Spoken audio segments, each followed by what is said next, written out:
لا الہ الا اللہ کا ذکر ہے، یہ اجتماعی ذکر جب آپ کریں گے کچھ دیر تو حلقات میں جو عمرا ہوں گے وہ ایسا کر لیں کہ آج کی رات ایک مشق کر لیں بیٹھ کر، آج کی رات ایک مشق کر لیں تاکہ لا الہ الا اللہ کس طرح پڑھنا ہے، کس طرح ضرب لگانی۔ اس کے بعد دوسرا ذکر ہے اللہ، یہ لکھنے میں چھاپنے میں یہاں غلطی ہو گئی ہے، اللہ کا ذکر تیسرے نمبر پہ لکھا گیا ہے، اسے دوسرے نمبر پہ کرنا ہے اللہ، اور دوسرے نمبر پہ جو لکھا گیا ہے پھر اللہ اس کو تیسرے نمبر پہ کرنا ہے۔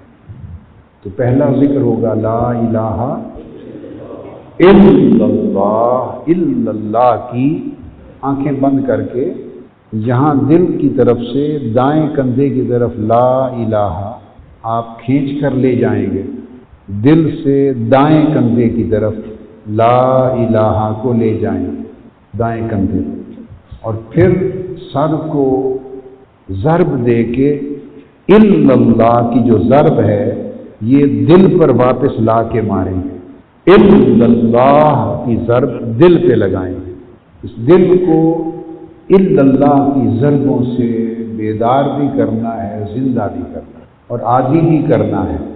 خاص قسم کے نسل کے طوطے ہوتے ہیں، انہیں کوئی لفظ یاد کراتے رہیں، پڑھاتے رہیں تو آپ نے دیکھے ہوں گے جن کے کندھے سرخ ہوتے ہیں تو وہ طوطے بھی بولنے لگ جاتے ہیں، بولتے ہیں کہ نہیں؟ تو دل تو پھر دل ہے، انسان محنت کرے تو طوطا بھی بولنے لگ جاتا ہے، وہی لفظ جو پکا دیا جائے، اور اگر انسان محنت کرے تو دل تو افضل الاعضاء ہے، انسان کے اعضاء میں سب سے افضل عضو ہے، تو یہ بھی جو اس کو پکا دیں یہ پھر اس کو دہرانے لگ جاتا ہے، تو دل بھی پھر ذکر کرتا ہے، دل کو زبان مل جاتی ہے۔ تو الا اللہ کی ضرب دائیں کندھے سے پھر سر کو گھما کے دل پر لگانی ہے، تو آپ کہیں سارے لا الہ الا اللہ، یہاں سمجھیں ذکر میں پاکستانی لوگ ایک غلطی کرتے ہیں، عرب لوگ ناپسند کرتے ہیں پاکستانیوں کے اس طریقے کو، بہت ان کی طبیعت پہ بوجھ گزرتا ہے۔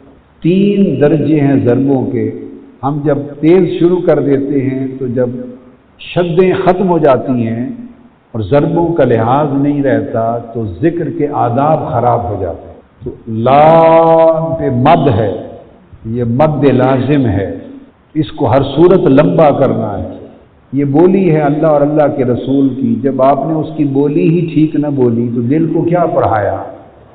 اللہ رسول کی بولی ہے، ان کا نام ہے، تو اگر کوئی کسی کا نام بگاڑ کے بولے تو اس کو اچھا لگتا ہے؟ تو لا کو لمبا کرنا ہے، اس لیے دل سے دائیں کندھے تک کھینچنا ہے۔ ہمیشہ ذکر کرنے والے ان آداب کا خیال رکھیں، دل سے سینے سے لے کر دائیں کندھے تک لا کہنا ہے، جب دائیں کندھے پر پہنچیں تو یہاں آ کر کہنا ہے الہ، اب کریں میرے ساتھ، بات کو سنیں، اور ایک نور کا تصور کرنا ہے کہ اللہ کے ذکر کا نور عرش الہی سے اتر رہا ہے اور آپ کے اوپر بھی اس نور کی بارش ہے، نیچے بھی، دائیں بھی، بائیں بھی، آگے بھی، پیچھے بھی، اور دل پر اس نور کی بارش ہو رہی ہے، اور اس نور کی بارش سے دل کی سیاہی دھل رہی ہے، اور دھلتے دھلتے دل بھی نور میں نور ہو گیا ہے۔ تو چشم تصور میں دل کو نور بنتے دیکھنا ہے انوار کے ساتھ، چشم تصور میں، تو یہ سارا کچھ اس وقت ہوگا کہ جب ذکر کریں گے تو اس میں گم ہوں گے، تو جب آپ تیز بھی کریں گے تو یہ مد کا خیال رہنا چاہیے، تیز بھی کریں گے تو تیز میں بھی یہ خیال رہے لا الہ، تیز بھی کریں تو یہ جو تیزی میں مد کا خیال رہے۔ اس کے بعد دائیں کندھے سے سر کو گھما کر دل پر ضرب لگانی ہے، جیسے لوہار ہتھوڑا مارتا ہے، لوہار ہتھوڑا مارتا ہے، جب ضرب لگانی ہے تو ضرب ہے الا اللہ۔ اب یہاں 3 چیزوں پر غور کرنا ہے، پہلے کیا لا، دو بار آئی نا، ال لل، کہیں ال لل لا، اور پھر آخری جو پیش ہے اللہ، اس پیش کو پڑھ کر تب ذکر کا یہ حصہ ختم کرنا ہے۔ وہ جو آخری پیش ہے وہ اس کے اندر ایک خاص فیض اور برکت ہے، تو صرف لا الہ الا اللہ نہیں کہنا، اگر الا اللہ کہا اور وہ رہ گیا تو آپ سمجھیں کہ اس ذکر کا اینڈ رہ گیا۔ تو لوگ جب تیزی سے ذکر کرتے ہیں تو کئی چیزیں اعراب چھوڑ دیتے ہیں، مد چھوڑ دیتے ہیں، شد چھوڑ دیتے ہیں، حتیٰ کہ کرتے کرتے اس کا حلیہ بگاڑ دیتے ہیں، پھر سننے والے کو یہ بھی پتہ نہیں چلتا کہ کیا پڑھ رہا ہے۔ ایسا نہیں کرنا۔ اب پڑھیں لا الہ الا اللہ الا اللہ، نہیں لا الہ الا اللہ،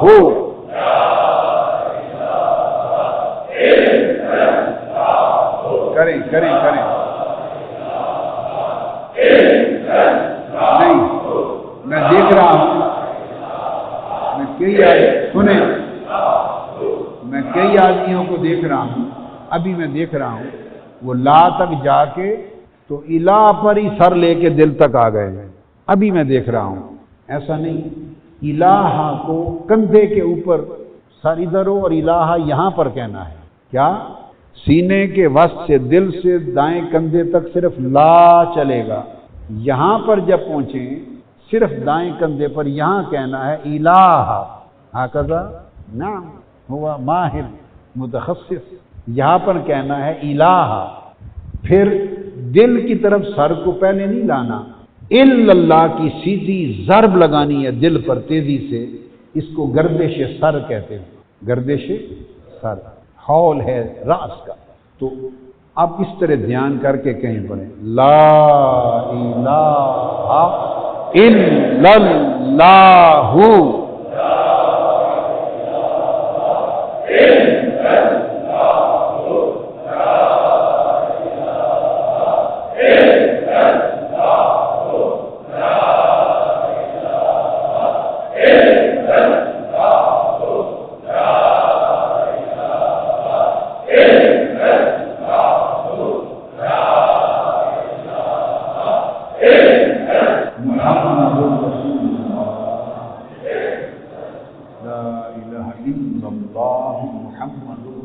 بعد ازاں جہاں جہاں اپنے علاقوں میں جائیں اس کیسٹ کو لے کے اس سے مشق کریں تاکہ ذکر آداب ذکر کے ساتھ فضلاء عمرا تحریک کے نمائندگان مشق کریں اور ذکر کو شد و مد کے ساتھ اور پورے صحیح اعراب کے ساتھ۔ یہ تو لا الہ الا اللہ محمد رسول اللہ ختم کر کے دوسرا ذکر ہے اللہ، یہ جو دل کی جڑ ہے نیچے یہاں سے کھینچنا ہے آنکھیں بند کر کے سینے پر، اللہ اللہ اوپر نہ نہیں، اللہ پر سر اوپر لا کے لا کو پھر دل کی طرف لے جانا ہے، اللہ اللہ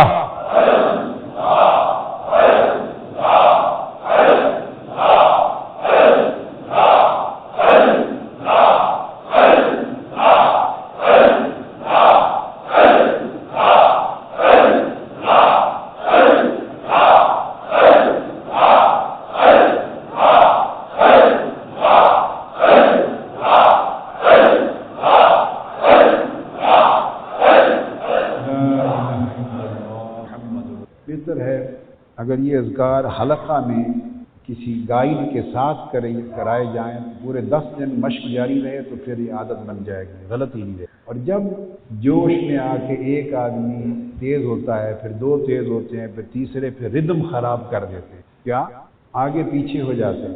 جب ضربیں الگ الگ ہوتی ہیں تو ضربوں کا یہ ہوتا ہے کہ 10 20 50 100 جب ضرب لگا رہے ہیں تو یہ معلوم نہیں ہے کہ کس کی ضرب سے کام چل جائے، تو ضرب میں مطابقت ہونی چاہیے، ضرب میں مطابقت، ایک ہی وقت پہ ضرب لگے۔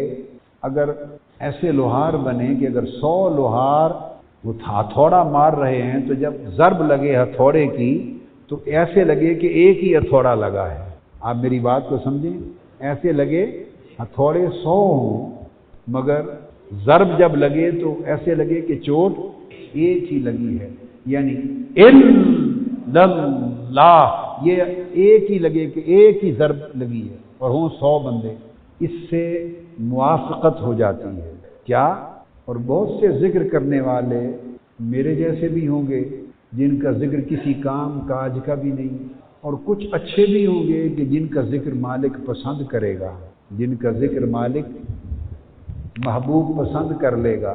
تو جب اکٹھی ضرب لگے، موافقت ہو، تو اس میں راز یہ ہے کہ اس موافقت میں کسی ایک کی ضرب سے اس حلقے کے 100 کی ضربیں قبول کر لیتا. اور اگر آگے پیچھے ہو گئیں تو آپ تو خود موافقت سے بچھڑ گئے، پھر ہر کوئی اپنی ضرب کا ذمہ دار خود ہے. اب یہ جو بات میں نے کی یہ تصوف اور روحانیت میں حدیث نبوی پر قیاس کر کے کی. کیا؟ یہ تصوف اور سلوک کے باب میں حدیث نبوی پر قیاس کیا. جب آپ لا الہ الا اللہ جب ایک ہو کے ضرب چل رہی ہوگی تو آپ کو معلوم نہیں ہے، آپ کے خیال میں 100 200 500 1000 آدمی ضرب لگا رہے ہیں. نہیں، ہزاروں لاکھوں فرشتے بھی آپ کے ساتھ شامل ذکر ہو چکے ہیں. اب آپ کے ساتھ فرشتے شامل ذکر ہیں، یہ حق ہے. اور جس طرز کا ذکر آپ شروع کرتے ہیں اسی طرز کا فرشتے بھی شروع کر دیتے ہیں. جب آپ ضرب آگے پیچھے کر لیتے ہیں تو فرشتوں کی ضرب کے ساتھ بھی موافقت نہیں رہتے. آقا علیہ الصلوۃ والسلام نے فرمایا، حدیث پاک میں ہے کہ جب نماز پڑھیں اور امام جب غیر المغضوب علیہم ولا الضالین کہے تو پھر وہ آمین کہے. امام بھی کہتا ہے اور مقتدی بھی کہتے ہیں. تو آقا علیہ السلام نے فرمایا عین اس وقت کل ملائکہ جو آپ کی نماز میں حاضر ہیں وہ بھی آمین کہتے ہیں. تو حضور علیہ السلام نے فرمایا کہ اگر تمہاری آمین اور ملائکہ کی آمین میں موافقت ہو گئی تو تمہارا کام ہو گیا. ملائکہ بھی آمین کہتے ہیں اور آمین کا معنی ہے ایسے اللہ ایسے ہی کر دے. کیا؟ ایسے ہی کر دے. اور اللہ کی بارگاہ سے عرش الہی سے بھی ندا آتی ہے آمین ایسے ہی ہو جائے. تو جب مقتدیوں کی اور فرشتوں کی آمین مل جائے تو آقا علیہ السلام نے فرمایا وہیں مغفرت ہو جاتی ہے. موافقت ہو جائے تو مغفرت ہو جاتی ہے. جب آپ کا مجلس ذکر میں شد و مد اور اعراب اور ضرب میں اگر موافقت رہے گی، جہاں ایک آدمی کا ردم ٹوٹے چپ کر جائے یا دوسرا اس کے گھٹنوں کو دبا کے فوری چپ کرا دے اور وہ پھر اس ردم میں دوبارہ لے میں اسی میں شامل ہو. جب سیلاب آتا ہے تو اگر پانی آگے پیچھے ہو کے آنے لگ جائے تو کبھی کوئی بند ٹوٹتا ہے؟ میری بات آپ سمجھے نا. بھئی اتنے لاکھ کیوبک پانی آ گیا، 100 کیوبک آگے آ جائے، دوسرا کیوبک پھر اس کے پیچھے، پھر اس کے آگے پیچھے آتا جائے گزرتا جائے تو وہ سارے پانی کی تقسیم ہو جائے، تفرق ہو جائے اور تفرق کے ساتھ پانی گزرتا رہے تو کبھی کوئی بند ٹوٹتا ہے؟ جی، تفرق ہو جائے تو بند نہیں ٹوٹتے. اور اگر آپ ذکر میں تفرق کر دیں گے تو دلوں کے بند کیسے ٹوٹیں گے؟ دلوں کے بند میں یکلخت سیلاب کی طاقت کے ساتھ جب ضرب لگے گی 100 200 400 1000 آدمی جتنے بھی حلقہ ذکر میں ہیں تو دلوں کے بند ٹوٹ جائیں گے. اور جب آگے پیچھے ہو جائیں گے تو زور بکھر گیا، موافقت نہ رہی. کیا؟ تو موافقت نہ رہی تو مغفرت کے بھی سبیل نہ رہی. لہذا اس موافقت میں بہت سارے راز ہیں. نماز میں بھی اللہ تعالیٰ نے سبق یہی دیا ہے. ہر کوئی نماز تو اپنی پڑھ رہا ہے مثلا اکیلا، مگر کسی کو یہ اجازت نہیں دی اکیلے نماز پڑھتے ہوئے وہ یوں کہے ایاک اعبد و ایاک استعین، اے اللہ میں تیری ہی عبادت کرتا ہوں اور میں تجھ ہی سے مدد مانگتا ہوں. کسی کو یہ کہنے کی اجازت نہیں. حالانکہ آدمی اکیلا نماز پڑھ رہا ہوتا ہے، اکیلا پڑھے یا مل کر پڑھے، حکم سورہ فاتحہ میں ہے کہے ایاک نعبد و ایاک نستعین. پر اکیلا رہا ہے مصلی پر، دوسرا شخص نہیں ہے، مگر کہنا ہے اس نے نعبد و نستعین، اے اللہ ہم تیری ہی عبادت کرتے ہیں اور ہم تجھ ہی سے مدد مانگتے ہیں۔ تو پڑھنے والا تو میں ہے اور کہہ رہا ہے ہم۔ میری بات سمجھیں؟ تو کیوں؟ اس لیے کہ اللہ کی عبادت میں حکم یہ ہے کہ میں کو ہم میں ضم کر دو، میں کو ہم میں ضم کر دو، کسی کی میں نہ رہے، کسی کی میں نہ رہے۔ اب ہے وہ اکیلا، ہم تو نہیں ہیں، باقی لوگ تو اس کے ساتھ نہیں کھڑے ہوئے، مگر وہ کہے جا رہا ہے ہم تیری عبادت کرتے ہیں۔ تو اب اس ہم میں کون شامل ہوا؟ وہ جتنے عبادت کرنے والے ہیں وہ سارے شامل ہو گئے۔ اگر اس کی قبول نہیں تو اس کی ہو جائے گی، ان 10 کی قبول نہیں ہے، ان کے کمزوریاں ہیں، تو 11ویں کی قبول ہو جائے گی۔ اگر اس نے ہر ایک نے میں کہا تو ہر ایک کی تنہا یا قبول ہوگی یا رد ہوگی، اور اگر ہر ایک نے ہم کہا تو ہم میں سے جس ایک کی بھی قبول ہوئی وہ ہم سارے کے سارے لے کے پار ہو جائے گا۔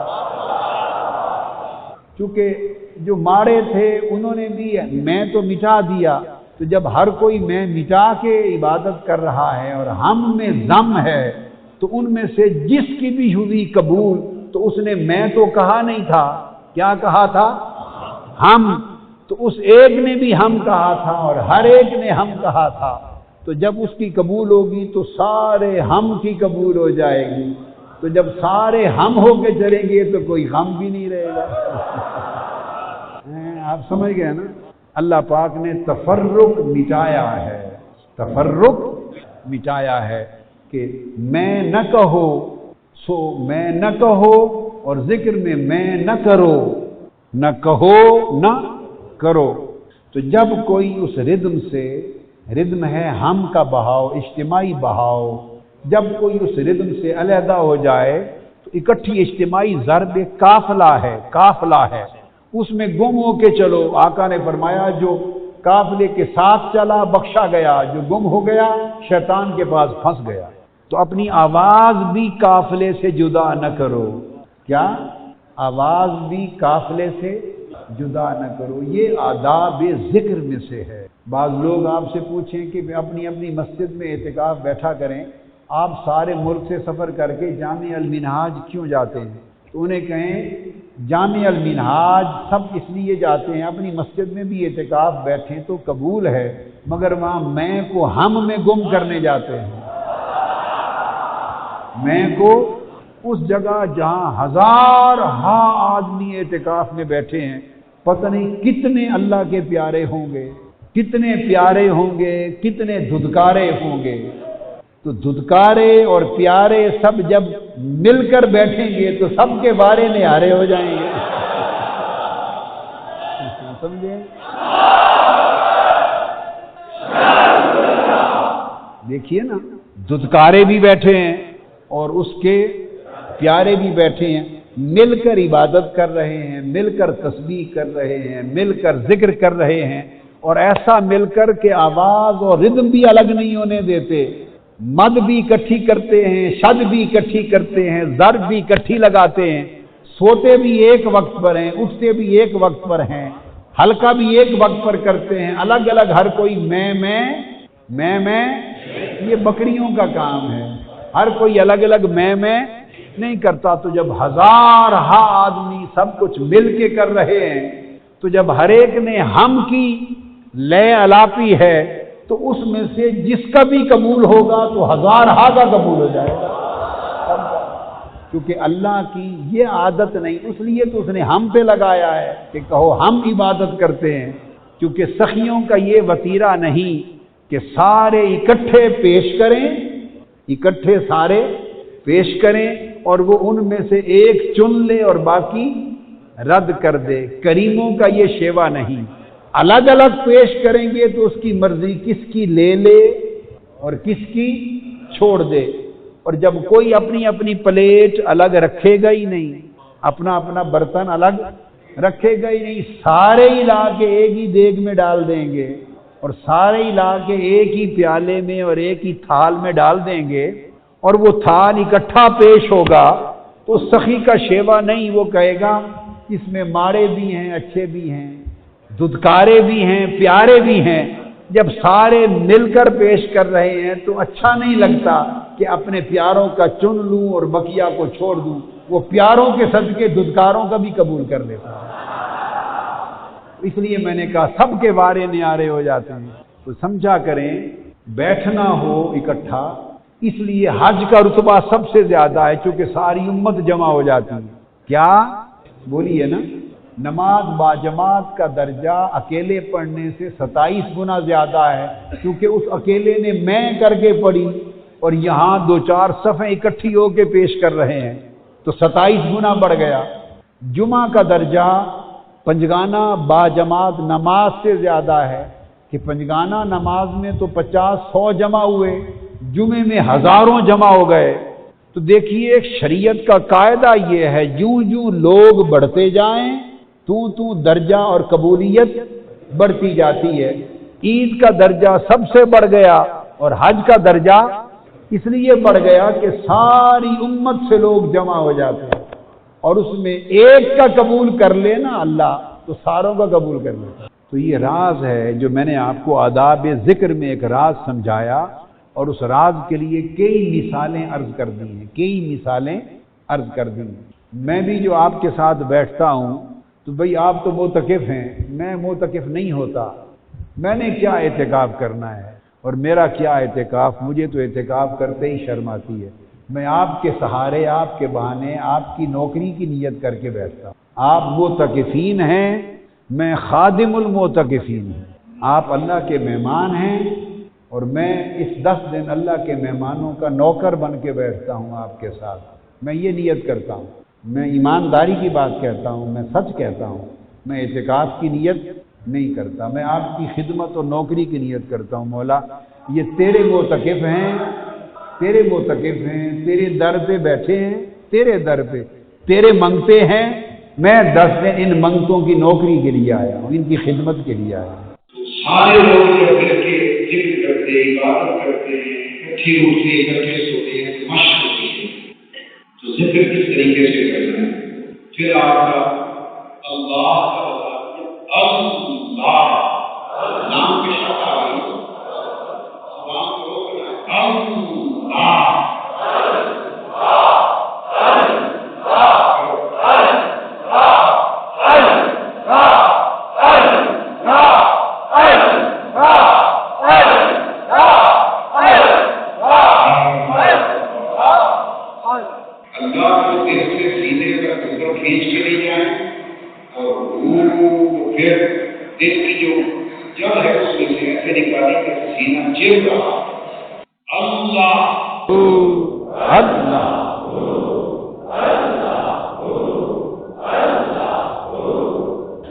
اس کے بعد یا حق یا حی، یا حق یا حی، یا حق یا حی، یا حق یا حی، یا حق یا حی، یا حق یا حی، یا حق یا حی، یا حق یا حی، یا حق یا حی، یا حق یا حی، یا حق یا حی، یا حق یا حی، یا حق یا حی۔ پھر اس طرح یا حی یا قیوم، یا حی یا قیوم، یا حی یا قیوم، یا حی یا قیوم، یا حی یا قیوم، یا حی یا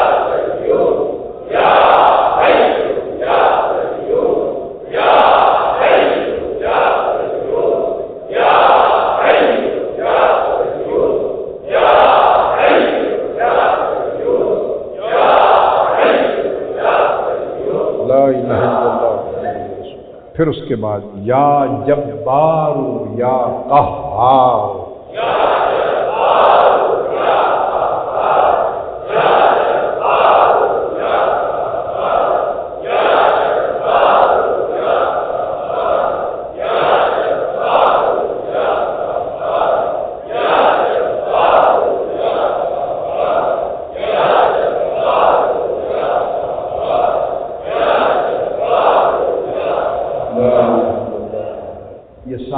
ذکر ہیں، مگر آپ کی سہولت کے لیے حق اور حی کو ملا دیا ہے اور حی کو پھر قیوم کے ساتھ ملا دیا ہے، تو 2 بار 2 ذکر ملانے سے تو آپ کا یہ سائیکل 6 کا بن جائے گا، مگر ذکر 7 ہو گئے اسماء۔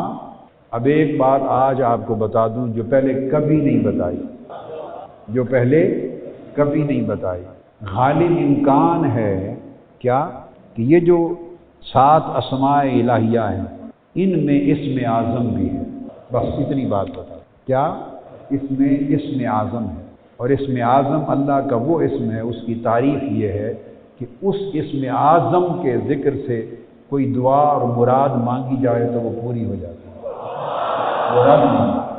غالب امکان یہ ہے کہ یہ جو 7 اسماء الہیہ ان میں اسم اعظم ہے، بس اتنی بات بتا دوں۔ پہلے تو یہ بات کبھی نہیں کہی جی، آج آپ کو اس طرف متوجہ کر دیں۔ جیسے اللہ نے آخری عشرے کی 5 طاق راتوں میں لیلۃ القدر چھپا رکھی ہے نا، سمجھیں ان 7 ناموں میں اسم اعظم چھپایا ہے۔ اب آپ کی محنت ہے کر لیں، جو ان کا ذکر پورا کر لے گا تو اسم اعظم خود بخود اس میں آ جائے گا۔ ایک تو یہ ذکر ہے، اس کے اوقات اس طرح کر لیں آسانی کے لیے کہ اس کو 6 دنوں میں تقسیم کر لیں۔ پہلے دن لا الہ الا اللہ کا کریں، صرف تسبیح 12 تسبیحات کریں تو 2 گھنٹے لگے، 12 تسبیحات پر 2 گھنٹے لگے، تو 12 تسبیحات کا مطلب ہے 1200 مرتبہ ہوا جی، تو 12 تسبیحات کر لیں ہر ذکر کی روزانہ۔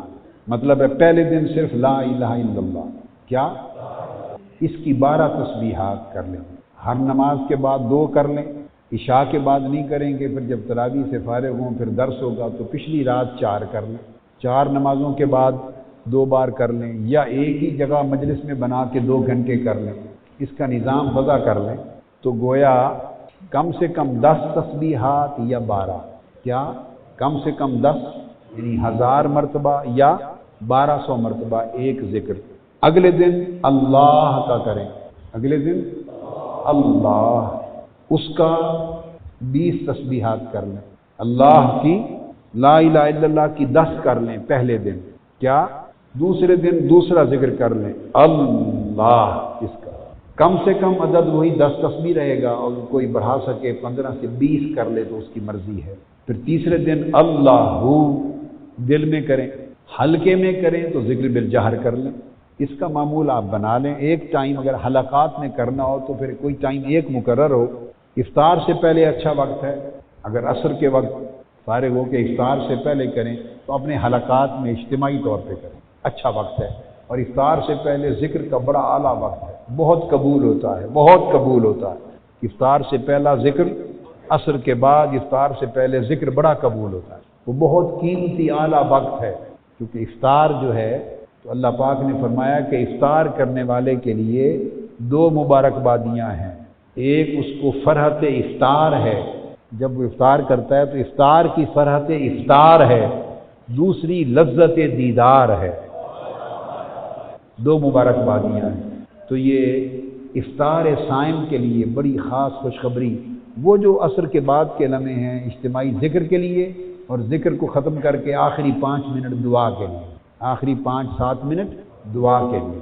دوسرے دن اسی وقت مقرر کر لیں اللہ کا، کچھ ذکر آگے پیچھے اوقات آپ بنا لیں مگر جو حصہ رہ جائے اس ٹائم پہ کر لیں۔ تیسرے دن اللہ، چوتھے دن یا حق یا حی، اس طرح 10 تسبیحات سے لے کر 20 تک 10 کر لیں، کم سے کم دے رہا ہوں کیونکہ میں درود پاک دینا چاہتا ہوں۔ 5ویں دن یا حی یا قیوم، اور 6ٹھے دن یا جبار یا قہار۔ یہ 27ویں کی رات تک آپ کا ورد مکمل ہو جائے گا، 27ویں کی رات تک ورد، 6 دن میں باری باری ایک ایک لے کر۔ سمجھ آ گئی اچھی طرح؟ علاوہ اس کے ہر روز آپ میں سے ہر شخص بقایا جو اذکار ہیں سارے، ان میں صرف 3 چیزوں پر اور توجہ دیں۔ اگر ہو سکے تو 24 گھنٹے میں 2000 سے لے کر 5000 تک درود پاک کرے ہر شخص۔ آدھے گھنٹے میں 500 مرتبہ درود ہوتا ہے، اور 1 گھنٹے میں 1000۔ 5 گھنٹے لگائیں درود پاک پر۔ اس لیے میں نے کہا اس ذکر کو بے شک 1000 مرتبہ کر لیں، یعنی 10 تسبیحات کر لیں، کافی ہے۔ کیا 10 تسبیحات کرنا کافی ہے۔ اور اس اعتکاف میں اس سال سے آن ورڈ 5000 مرتبہ ہر معتکف اور معتکفہ، مرد حضرات بھی اور خواتین، 5000 مرتبہ یومیہ درود پاک ہے 10 دن اعتکاف ہے۔ گویا 10 دن میں وہ 50,000 درود پاک ختم کر کے اٹھے۔ تو 2 افراد کا 10 دن میں 1,00,000 ہو گیا، 2 افراد کا مل کر 10 دن میں 1,00,000 ہو گیا۔ اس کے اوقات آپ پر چھوڑے ہیں، آہستہ آواز سے کرنا ہے۔ 24 گھنٹے میں سونے کے اوقات اور نمازوں کے اوقات، اجتماعی حلقہ جات تربیت کے اوقات نکال کر باقی اوقات میں تقسیم کر لیں۔ بس پڑھنے کے لیے یہ 2 وظیفے ہیں، 5000 بار درود شریف اور 1,000 مرتبہ یعنی 10 تسبیحاں 6 دنوں کے لیے ان کی۔ جب آخری 3 دن آ جائیں گے تو اس میں پھر سارا وقت درود شریف پہ لگوا دوں گا۔ اس کے علاوہ تلاوت قرآن مجید، وہ آپ اگر ایک پارہ پڑھ سکیں آدھے گھنٹے میں پڑھا جاتا ہے، کچھ لوگ 20 منٹ میں پڑھ لیتے ہیں۔ آدھا پارہ پڑھ سکیں، جو نہیں پڑھ سکتے تو وہ قاری صاحب کو نماز تراویح میں سن لیتے ہیں تو ان کا سماع قرآن ان کا بھی ہو جاتا ہے۔ اور اگر جو کوئی اور کم رفتار سے پڑھنے والا ہے بے شک 1 پاؤ پڑھ لے، کیا 15 منٹ لگ جائیں گے، زیادہ سے زیادہ آہستہ پڑھنے والے کے لیے بھی 15 منٹ 1 پاؤ پڑھ لے قرآن مجید کی تلاوت یومیہ، ٹھیک ہو گئی۔ اور 1 تسبیح استغفار کی، استغفر اللہ العظیم الذی لا الہ الا هو الحی القیوم واتوب۔ اور اگر اس کو کسی کو یہ نہیں آتا تو پھر جو عام لوگوں کو آتا ہے استغفر اللہ ربی من کل ذنب واتوب الیہ، 1 تسبیح یعنی 100 مرتبہ روزانہ بس استغفار۔ کم سے کم 1 ربع یعنی 1/4 جس کو آپ پاؤ کہتے ہیں، 1 پارے کا 1 پاؤ قرآن مجید کی تلاوت، اور وہ تلاوت ترجمہ عرفان القرآن کے ساتھ۔ نماز ہے کیا؟ نماز ہے کیا؟ نماز نام 2 چیزوں کا ہے، بولیے نماز نام 2 چیزوں کا ہے، خدا کی ثنا، مصطفیٰ کا سلام، اس کا نام نماز ہے۔ اور میں نے آپ کو نچوڑ بتا دیا، بولیے نا، اللہ کی ثنا، ثنا خدا، سلام مصطفیٰ، یہ نماز ہے۔ سبحانک اللہم وبحمدک سے لے کر سبحان ربی الاعلی التحیات للہ والصلوات والطیبات تک اللہ کی ثنا ہے۔ فرمایا جب میری ثنا پوری کر لو، میری ثنا پوری کر لو تو اب اس کی قبولیت کے لیے بھی تو کچھ کرنا ہے نا، کہ قبول بھی ہو جائے۔ ثنا پڑھ تو لی، ثنا کر تو دی، قیام میں بھی ثنا کر لی، رکوع میں بھی کر لی، سجود میں بھی کر لی، قوما میں بھی کر لی، جلسہ میں بھی کر لی، ثنا کر تو لی، اب اس کی قبولیت کی بھی تو فکر ہوگی نا کہ قبول بھی ہو جائے۔ ہاں باری تعالیٰ جو ثنا کی اب یہ ثنا قبول بھی کر لے، یہ ثنا قبول بھی کر لے تو کیسے قبول ہو؟ فرمایا ادھر آؤ تمہیں طریقہ بتاتا ہوں، دونوں ہاتھ زانوں پہ رکھ کے بیٹھ جاؤ، ثنا کر لی، اب ثنا ختم کرو، اگر اس کی اب قبولیت چاہتی ہو تو میرے مصطفیٰ پہ سلام کرو، میرے مصطفیٰ پر سلام کرو۔ اللہ کی ثنا بھی قبول کروانی ہو تو مصطفیٰ کے سلام سے قبول ہوتی ہے، ثنا خدا بھی اگر قبول کروانا ہو اسے تو سلام مصطفیٰ سے قبول ہوتی ہے۔ تو لوگوں جب خدا اپنی ثنا مصطفیٰ کے سلام کے بغیر قبول نہیں کرتا تو تمہاری دعا مصطفیٰ کے سلام کے بغیر کیسے قبول کرنا؟ کافروں سے خطاب کیا، غیروں سے، دشمنوں سے خطاب کیا، فرمایا لا یعلمها الا هو، اللہ کے سوا کوئی نہیں جانتا، چابیاں اس کے پاس ہیں۔ ایک روز میں سویا تو اللہ پاک نے زمین کے سارے خزانوں کی ساری چابیاں مجھے عطا کر۔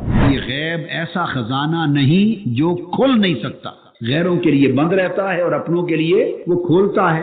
اسی کھولنے کے سلسلے کو نبوت کہتے ہیں۔ غیب کی کنجیاں اللہ ہی کے پاس ہیں، اسی کے پاس ہیں، اور انہیں اللہ کے سوا کوئی نہیں جانتا کہ کہاں ہیں۔ اب اس آیت سے بھی بعض ساتھیوں کو کج فہمی اور کم فہمی کی وجہ سے اور نادانی کی وجہ سے اور مقام و منصب رسالت کا فہم اور معرفت کما حق ہو نہ ہونے کی وجہ سے یہاں بھی مغالطہ لگا اور یہ کہہ دیا کہ دیکھو اللہ کے پاس غیب کی کنجیاں ہیں، بے شک مفاتیح الغیب کا مالک اللہ ہے، لہذا اس کو اس کے سوا کوئی نہیں جانتا. تو اس کا یہ مفہوم لے لینا کہ یہاں بھی نفی ہو گئی کہ بس اب غیب کا علم اللہ کے سوا کسی اور کو نہیں ہے. اگر یہ معنی اس کا لے لیا جیسے بہت سے ساتھی غلطی سے لے بیٹھتے ہیں تو یہ قرآن مجید کے ساتھ کفر ہو جائے گا. نؤمن ببعض ونکفر ببعض، ایسی ہوگا کہ قرآن کے بعض حصے کو مان لیا اور بعض کا انکار کر دیا. نہیں، قرآن کو ٹوٹیلٹی میں لینا چاہیے. یہاں یہ بیان کرنا مقصود ہی نہیں کہ علم غیب اللہ نے کسی اور کو نہیں دیا. یہاں تو یہ بیان ہو رہا ہے کہ غیب کی کنجیاں اللہ کے پاس ہیں اور انہیں اور کوئی نہیں جانتا. یہ معنی نہیں ہے کہ علم غیب اللہ کسی اور کو نہیں دیتا. اب کیا ہے کنجی کسے کہتے ہیں؟ مفتاح کی جمع ہے مفاتح. کنجی کہتے ہیں تالے کو کھولنے والا آلہ ہے. کنجی اس لیے ہوتی ہے کہ تالے کو کھولا جاتا ہے. تو مفتاح استعمال کرنے کا مطلب یہ تھا کہ غیب ایک خزانہ ہے اللہ کا.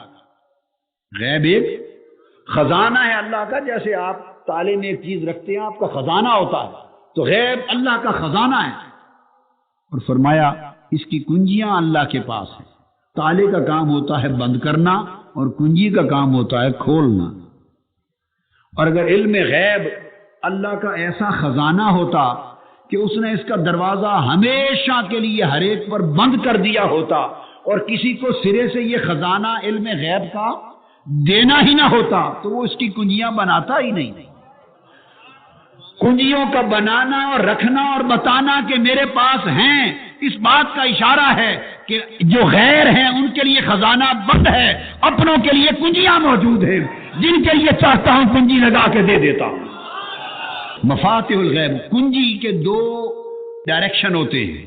اگر کنجی کو آپ اس طرف گھما دیں تو بند ہو جاتا ہے، اس طرف گھما دیں یا جیسے بھی ڈائریکشن ہو تو کھل جاتا ہے. بتانے کا مقصد یہ تھا کہ کنجی میرے پاس ہے تمہارے پاس نہیں ہے.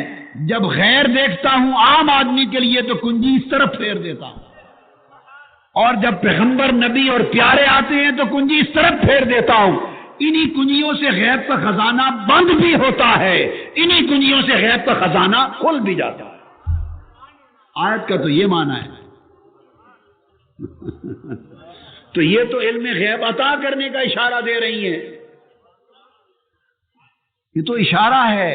آدم علیہ السلام کو جب زمین پر اتارا سورہ اعراف میں، وہ جب درخت کا پھل کھانے کا معاملہ ہوا تو پھر جب اتارا تو اتارنے لگے نا، اللہ پاک اتارنے کو حکم دیا تو اترنے لگے. تو جاتے ہوئے ایک بات کہ آدم ذرا رک جائے، ایک بات سنتا جا. ناراضگی ہو رہی ہے نا، ناراضگی ہو رہی ہے اور حبوط ہو رہا ہے، زمین پر اتارا جا رہا ہے. آپ اتر جائیں، آپ زمین پر جا رہے ہیں. اتر کے نیچے جانے لگے تو ساتھ بلا کے کہتے ہیں آدم تمہیں کہا نہیں تھا اب یہ پھل نہ کھانا؟ اور آدم تمہیں یہ نہیں بتایا تھا کہ یہ بڑا بے ایمان ہے، شیطان کھلا دشمن ہے، اس کے جال میں نہ آنا. اب آپ ایمان سے کہیے کسی کو سزا دے کے اگر معاذ اللہ دھتکارنا مقصود ہو اور سزا دے کے بھگا دینا مقصود ہو تو اسے روک کر پیچھے کوئی اس طرح کی باتیں کرتا ہے؟ ہائے ہائے بھائی، دھگا دے دی، نکال دیا. کوئی روک کر کہتا ہے تمہیں بتایا نہیں تھا بھائی یہ نہ کھانا، اور یہ نہیں بتایا تھا کہ یہ بڑا بے ایمان ہے، پرلے درجے کا دشمن ہے شیطان، ان کے جال میں نہ آنا. باری تعالیٰ بتایا تھا. پھر اترنے لگے. فرمایا ذرا ایک اور بات تو سن جانا.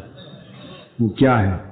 فرمایا اگر مجھ سے معافی مانگنی ہو تو یہ کلمات بھی بتا دیتا ہوں. ہائے ہائے.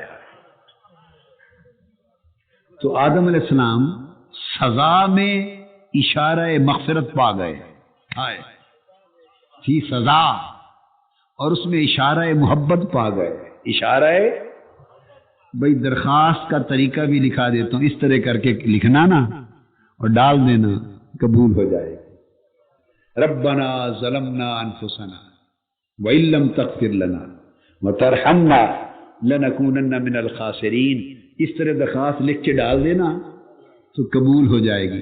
جی سزا جا رہی ہے، جنہیں یہ سزا نظر آ رہی ہے وہ سزا میں ہی گم ہیں آج تک. جنہیں سزا نظر آئی وہ آج تک سزا میں ہی گم ہے کہ معاذ اللہ غلطی ہوئی سزا دے دی.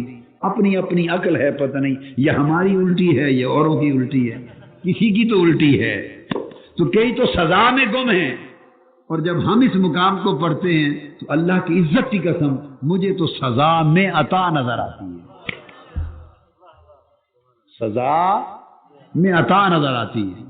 تو مقصد ہے کہ ایک جملہ ایسا بولا جاتا ہے، مضمون ایک اور ہوتا ہے پر دوسرا اشارہ بھی اس میں دے دیا جاتا ہے. تو ایک بات شریعت میں فقہ میں کہتے ہیں عبارت النص، ایک ہوتی ہے اشارت النص، اور دلالت النص اور اقتضاء النص اور کئی ہوتے ہیں. تو عبارت النص تو یہ ہے کہ غیب کی کنجیاں صرف اللہ کے پاس ہیں اور کسی کو معلوم نہیں کہ کہاں رکھی ہے، یہ تو ہے عبارت النص. اور اشارت النص ہے چونکہ مفاتح الغیب کہا، ترجمہ اگر کر لیں تو غیب کو کھولنے والے آلے، یہ معنی ہے اس کا. لفظ کنجی نہ کہیں، اصل عربی لغت پر آ جائیں. کیا بھئی کنجی تو آپ نے بنا دیا نا اردو زبان میں لفظ، یہ تو آپ کا ہمارا لفظ ہے نا کنجی چابی، چھوڑ دیں. نہیں عرب میں چلے جائیں، عربی لفظ ہے قرآن کا مفتاح. عرب تو کنجی نہیں کہتے، وہ تو مفتاح کہتے ہیں. مفتاح کس سے ہے؟ فاتحہ سے. اب اصل لغت پہ آ جائیں نا، مفتاح کس میں سے ہے؟ فاتحہ. سورہ فاتحہ کھول دینے والی سورت، سارے راز کھول دینے والی سورت فاتحہ. اور فاتحہ کھولنا، انا فتحنا لک فتحا مبینا، ہم نے بڑی بڑی عظیم فتح کا راستہ آپ کے لیے کھول دیا. فاتحہ سے مفتاح، فاتحہ سے فاتح، فتح کرنے والا، یعنی کلوں کے دروازے کھول کر اندر داخل ہو جانے والا. اس سے مفتاح، اس سے مفتاح. تو مفتاح کا معنی وہ آلہ جو کھول دے، وہ آلہ جو کھول دے. اور اس مفتاح کی جمع مفاتح اور جمع منتہی الجموع مفاتیح. یہاں تو صرف جمع ہے مفاتح، یہاں چھوٹا جمع ہے، چھوٹا. اس سے بڑا جمع ہے کیا؟ مفاتیح. اس پر ساری جمعیں ختم ہو جاتی ہیں. منتہی الجموع کہتے ہیں عربی میں، صرف اور نحو اور گرامر کے اندر، تو لغت کی زبان میں تو وہ مفاتیح ہے. یہاں تو مفاتح کا ذکر کیا نا. اور حدیث پاک میں ہے، آقا علیہ السلام فرماتے ہیں، حدیث صحیح ہے. کس کتاب میں ہے یہ؟ بخاری مسلم متفق علیہ حدیث، ضعیف نہیں، بخاری مسلم کی متفق علیہ حدیث. یہاں تو فرمایا نا کہ غیب کی کنجیاں اللہ کے پاس ہیں، لا یعلمھا الا ہوا، اور کوئی نہیں جانتا ان کو کہ کہاں ہیں. بتانا چاہتا ہوں کہ یہ سنایا کن کو جا رہا ہے؟ یہ تو کفار سے خطاب ہے. ہائے، یہ کو مومنوں کو سنائی جا رہی ہے بات. ہائے ہائے، یہ تو جھٹلانے والوں کو بتایا جا رہا ہے، کافروں کو، مشرکوں کو، دین کے دشمنوں کو، ان کو بتایا جا رہا ہے. اور یہ وہ لوگ جو کہانوں کے پیچھے جاتے، یہ بات تو چوروں کو بتائی جا رہی ہے جو خزانہ لوٹنے کی تلاش میں ہے کانوں کے ذریعے، کہ یہ بھی پتہ چل جائے. یہ چوروں سے کنجیاں چھپائی جاتی ہیں، اپنوں کو تو کنجیاں دے کے آدمی چلا جاتا ہے. اب میں بتانا چاہتا ہوں کنجی کی حقیقت کیا ہے، کہ کسی سے چھپائی جاتی ہیں، چوروں سے، غیروں سے، اپنوں کو تو دی جاتی ہیں. جس سے خطرہ اس سے چھپا رکھتے ہیں، اور جو اپنے ہوتے ہیں ان کے تو ہاتھ میں گچھے ہوتے ہیں. اور مفاتح غیب کی کنجیاں، کیا کوئی اتنے الگ الگ صندوق ہیں جو کنجیاں کہنے کی ضرورت تھی؟ بھائی وہ ڈپلیکیٹ ہوتے ہیں نا کئی کنجیاں، ایک ایک ہر ایک کو دے دی جاتی ہے. اللہ، ایک ایک ہر ایک کو دے دی جاتی ہے. ہر پیغمبر کو اس کی ضرورت کے مطابق خزانے کی کنجی دے دی، اور مصطفیٰ کو ساری دے دی. اب چوروں سے خطاب کیا، کافروں سے خطاب کیا، غیروں سے، دشمنوں سے خطاب کیا، فرمایا لا یعلمھا الا ہوا، اللہ کے سوا کوئی نہیں جانتا، چابیاں اس کے پاس ہیں۔ ہم نے پوچھا حدیث کے ذریعے آقا علیہ السلام کبھی بتا دیں کہ کسی کو دیتا بھی ہے، کسی کو اللہ نے دی بھی ہے؟ تو حضور نے فرمایا امت کے لیے، چونکہ امت نے پوچھا ہے نا تو امت کو اپنوں کو بتا دیا۔ فرمایا ایک روز میں سویا تو اللہ پاک نے زمین کے سارے خزانوں کی ساری چابیاں مجھے عطا کر، ہوتی تو مفاتیح خزائن الارض، حدیث پاک کے لفظ، اللہ پاک نے زمین کے خزانوں کی مفاتیح جمع منتہی الجموع ساری چابیاں مجھے عطا فرما دی۔ اے محبوب جس کو جتنی چاہتے ہو عطا کر دو۔ محبوب ساری چابیاں آپ کے پاس ہیں، باطنی بھی زمین کے خزانے، ظاہری بھی اسلام کے عمراء کو دے دو، سلاطین کو دے دو، سلطان محمود غزنوی کو دے دو، وہ فتوحات کرتے چلے جائیں تو جتنے خزانے ہیں چابیاں دے دی۔ کیا؟ اور ابو الحسن خرقانی کو بھی یہ بھی کس میں ہے؟ کئیوں کے پاس وہ چابیاں ہیں دوسری، کئیوں کے پاس باطنی چابیاں ہیں۔ ایسوں کو بھی دے دو کہ 17 حملے کیے سلطان محمود غزنوی نے، وہ چابیاں ہیں نا زمین کے خزانے کی، فتوحات کی چابیاں۔ سومنات کا مندر فتح نہیں ہو رہا، آخری حملہ 16 کر چکے ہیں، 16 پریشان ہیں، رات کو رو پڑے، گر گڑا گئے کہ باری تعالیٰ اب تو سکت نہیں رہی حملے کی، آخری حملے کی تیاری ہے، یہ تو لشکر اسلام شکست کھا جائے گا، کفر کی فتح ہو جائے گی، تو مار کر ختم ہو جائے گا، کیا کریں؟ فرمایا رات کو نکل، تیرے اپنے لشکر میں ہی ایک سپاہی ہے، وہ چابیوں والا ہے، ہائے ہائے کہ اب کیا کیا بتائیں کسی کو جنہوں نے یہ قصہ ہی نہیں دیکھا چابیوں کا، خالی لفظ ہی پڑا سنا ہے۔ وہ چابیوں والا ہے تو اس کی پہچان کیا ہے؟ فرمایا چابی والا ہے نا، پہچان یہ ہے، دیکھنا رات کو آندھی آئے گی، خیمے چراغ ہیں، مٹی کے دیے ہیں، سارے بجھ جائیں گے، تو اس کا چراغ نہیں بجھے گا، تلاوت کر رہا ہوگا، جس کا چراغ آندھی نہ بجھا سکے، آندھی جس کا چراغ نہ بجھا سکے، وہ چابی والا ہے۔ نور خدا ہے کفر کی حرکت پہ خمدہ زن، پھونکوں سے یہ چراغ بجھایا نہ جائے گا، اور جن کے دیے میں اسی چراغ کی لو آ جاتی ہے وہ بھی آندھیوں سے نہیں بجھتے اور پھونکوں سے نہیں بجھتے۔ تو فرمایا آندھی آئے گی چراغ نہیں بجھے گا، پہچان لینا یہی چابی والا ہے۔ بس نکلے رات کو، حضرت ابو الحسن خرقانی کا خیمہ تھا، ہم خرقان بھی حاضر ہوئے ان کے دربار پر، بستام گئے پھر خرقان گئے، وہ منظر تھا۔ تو حضرت سلطان محمود غزنوی ان کے قدموں پہ گر پڑے جا کر، حضرت جی مہربانی کر دیں، کرم کر دیں۔ اب وہ فوجی سپاہی ہے اور سلطان محمود غزنوی بادشاہ وقت ہے، بادشاہ وقت ہے، فل اتھارٹی ہے، سلطان ہے، یہ سپاہی ہے۔ تو ایسا بھی ہوتا ہے وہ دنیا کو مغالطے میں رکھنے کے لیے سپاہی بن کے بھرتی ہو جاتے ہیں، کوئی کسی رنگ میں کوئی کسی رنگ میں، تو قدموں میں گر پڑے۔ وہ کہنے لگے جی یہ کیا کر رہے ہیں، میں تو گنہگار ایک سپاہی ادنا صاحب کا ملازم ہوں۔